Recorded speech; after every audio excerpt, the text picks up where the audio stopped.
Preste atenção nessas imagens. O que você está vendo? Flores. Só flores? É. Tem certeza? Tenho, quer dizer... Não. São flores e plantas? E frutas também? E o que mais? Mais? Acho que não tem mais nada. Olha mais de perto. E agora? O que você está vendo além de uma flor? Um triângulo? Exatamente, um triângulo. Mas esse triângulo não existe, a gente só imagina esse triângulo aí. Será? O que você sabe sobre triângulos? Eu sei o que a gente aprende na escola. Um triângulo tem 3 lados. E dentro dele? 3 ângulos. E você sabe para que serve um triângulo? Para fazer desenhos? Não só para isso. O triângulo é uma forma que está por todos os lados, inclusive ajudando outras formas. Então a gente costuma usar na estrutura o triângulo como algo que torna as coisas estáveis. O que é estabilidade na estrutura? É ela não se deformar, não mudar de forma. Na hora que entrarem as ações, as cargas, o vento, as coisas que vão exigir dela que ela trabalhe, ela vai responder a isso, aguentar o tranco, mas não mudar de forma. Isso é estabilidade. Para isso, então, a gente pega esse quadradinho e divide esse quadradinho em 2 triângulos. Não mexeu nunca mais. Em algumas situações, os triângulos são bastante visíveis, né? Numa estrutura de telhado, por exemplo, né, o que a gente chama de tesoura, né, ou chama de treliça, os triângulos estão bem aparentes. Por exemplo, fazer um portão parar. Né, a gente conhece aquele portão que tem aquelas longarinas, né, as ripas todas em pé, 2 na horizontal, e aí vem o sujeito e coloca uma terceira na diagonal, formando 2 triângulos que consiste justamente em desenhar essa estrutura, um caminho melhor para essas forças na estrutura do portão. Eu nunca tinha reparado nisso. A gente usa formas geométricas para construir um monte de coisas. Pois é, e a natureza também faz a mesma coisa. Isso é que eu acho difícil de entender. Se o triângulo é a forma mais estável, por que a natureza fez a gente com 2 pernas em vez de 3? Essa é uma boa pergunta. Será que também não existe um triângulo no nosso corpo, assim como em outras formas da natureza? O triângulo é uma estrutura sólida, uma estrutura mais estável que existe. E por ser uma estrutura estável, na hora que um ser vivo vai buscar uma estrutura de apoio para se desenvolver, ele vai procurar uma forma estável. Como a forma estável é a triangular, a nossa coluna vertebral, apesar da medula em si ter um formato mais pentâmero, né, um formato de um pentâmero, ela tem na base um formato triangular. Por quê? A gente tem 2 espículas laterais e uma espícula central, dando uma estrutura de apoio triangular. O triângulo não é a única forma geométrica que a gente encontra na natureza. Veja as flores. Além das formas triangulares, elas podem lembrar um quadrado ou um pentágono. Caramba! Eu nunca pensei que o mundo pudesse ser tão geométrico. Pois é. Mesmo nas formas de vida mais complexas, a gente pode descobrir, escondidas, as formas geométricas. Mesmo num bicho esquisito como esse aí? Não sei, não. Veja como a gente pode criar formas geométricas bem complexas a partir das formas mais simples.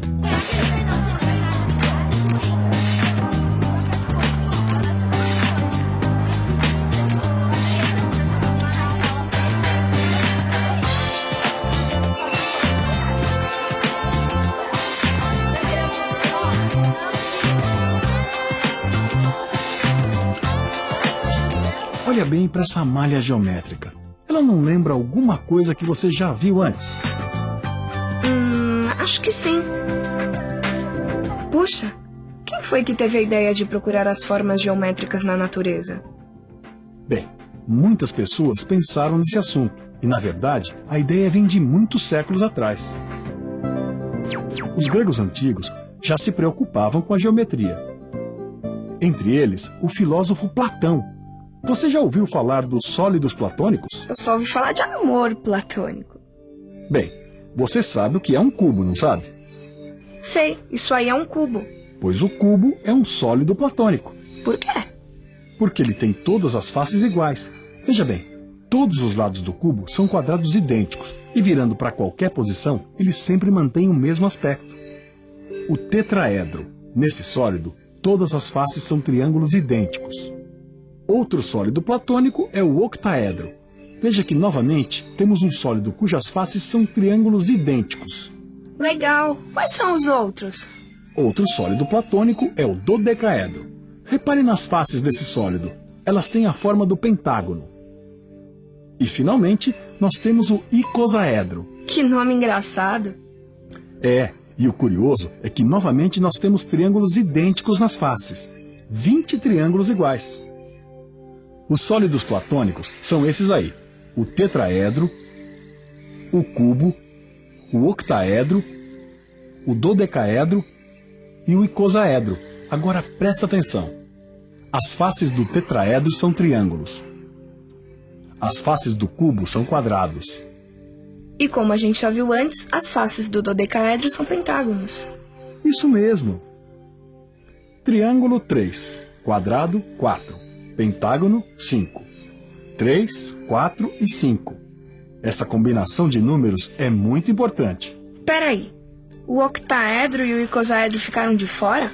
Os dois têm faces triangulares como o tetraedro. Calma, calma. Vamos ver o que um especialista tem a dizer sobre isso. Se eu pegar os que são feitos com triângulos, nós vamos ver o seguinte, que eu tenho 1, 2, 3 arestas que saem de cada vértice. Aqui, do octaedro, eu tenho 1, 2, 3, 4 arestas que saem de cada vértice. E no icosaedro, eu tenho 1, 2, 3, 4 e 5 arestas que saem de cada vértice. De novo, 3, 4 e 5. Os números 3, 4 e 5 também aparecem num triângulo muito famoso. O Triângulo de Pitágoras. Nesse triângulo, um lado mede 3, o outro 4 e o outro 5. Você conhece esse triângulo, não conhece? Conheço. É o triângulo daquela fórmula chata que a gente tem que decorar. A soma dos quadrados dos catetos é igual ao quadrado da hipotenusa. Ah, você acha isso chato porque ninguém mostrou que existe uma relação entre a forma e a fórmula. Como assim? O Pitágoras resolveu dividir os lados desse tipo de triângulo em partes iguais. E ficou assim: 3 partes num lado, 4 partes no outro e 5 partes no lado maior. Aí ele fez o seguinte: desenhou um quadrado a partir de cada um dos lados do triângulo. Depois, o Pitágoras quadriculou os 2 quadrados dos lados menores, os tais dos catetos. Esses quadradinhos aí são todos iguais. Os azuis e os vermelhos têm o mesmo tamanho. Observe agora o que acontece. Viu só? Os quadradinhos no quadrado da hipotenusa são os mesmos quadradinhos dos quadrados dos catetos. E é isso que quer dizer a fórmula. A soma dos quadrados dos catetos é igual ao quadrado da hipotenusa. Genial! E essa fórmula vale para todos os triângulos retângulos. Puxa, agora eu sempre vou olhar para o mundo com outros olhos. Nunca pensei que a geometria pudesse ser tão legal. Eu sabia que você ia dizer isso.